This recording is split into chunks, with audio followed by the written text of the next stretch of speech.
मौलाए कायनात दरवाजे के करीब आए, दरवाजे के करीब आए और जब दरवाजा खोला तो देखा 4 घोड़े सवार हैं जिन्होंने अपने चेहरे पे निकाब रखा है। और उसके बाद मौलाए कायनात ने कहा, तुम कौन हो, तुम यहाँ क्यों आए हो? तो उनमें से हुज़ैफ़ा यमानी ने कहा, मौला मैं आपका गुलाम हूँ, हम आपके पहरे के लिए आए हैं। मौला हम जब से 40 हिजरी का रमजान आया है आपकी तकरीरें बदल गई है, हमें आपकी तकरीरों से डर लगने लगा है। मौला 17 रमजान को किसी ने आपसे सवाल किया था कि मौला आपने चाहे में खिताब क्यों नहीं किया? तो मौला आपने कहा था कि अनकरीब ये चाहे खून से खिताब होगी। मौला आपने किसी ने सवाल किया था कि आज रमजान की कितनी तारीख है? उसने कहा 16 तारीख। आपने कहा था ज्यादा गुजर गए कम बचे। अज़ीज़ान मोहतरम, मौलाए कायनात की जरूरत की शब है, मुझे किसी पहले की जरूरत नहीं है। मौलाए कायनात ने कहा, अब जब मौला ने कह दिया तो ये मौला के हुक्म को टाल नहीं सकते। हुज़ैफ़ा यमानी और उनके साथ 3 लोग अपने घर की तरफ रोते हुए रवाना हो गए। हुज़ैफ़ा यमानी कहता है कि जब मैं मौला अली की गली का मोड़ मुड़ रहा था तो मैंने आखिरी मर्तबा पलट के मौलाए कायनात की तरफ देखा।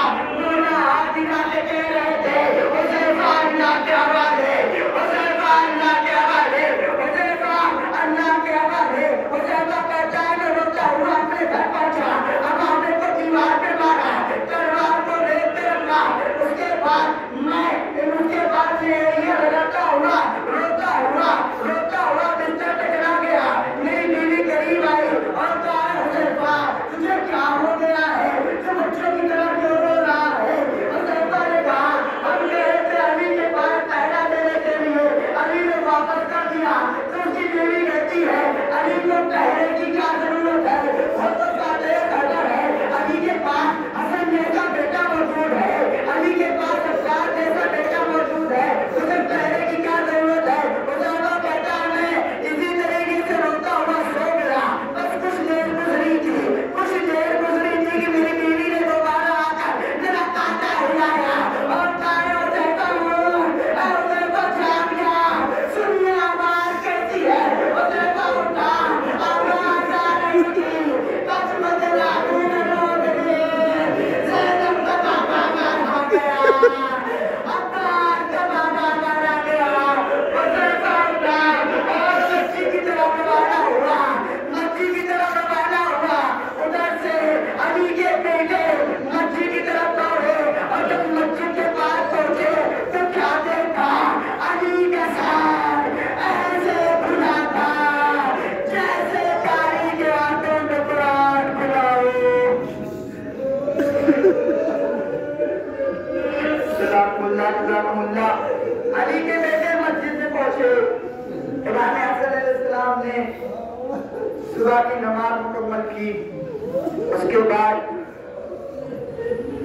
मौलाए कायनात को घर ले जाया गया और रास्ते में मौलाए कायनात ने कहा कि बेटा हसन, मेरे असहाब से कह दे कि अपने अपने घरों को वापस चले जाए, क्योंकि मैं नहीं चाहता कि जब मेरी बेटियां मुझे इस हालत में देखें और गलियां करे तो डीजे की आवाज सुनना महरमों के कानों तक पहुंचे। मैं कहूँगा मौला ये सन 40 हिजरी का मौका है, जरा से 61 हिजरी में आई है।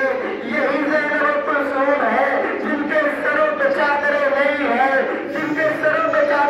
है, कोई पत्थर मारता है तो कोई घर में पानी फेंकता है, मुनादी निदा देता है।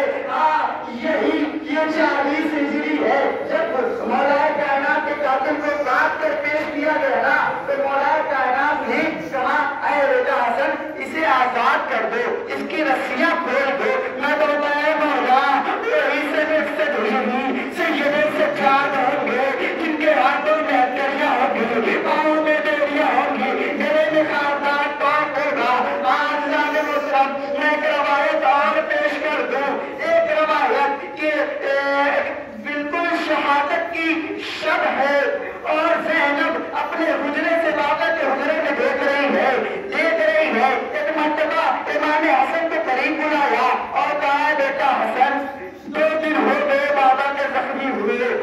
बाबा जिंदा रहेंगे।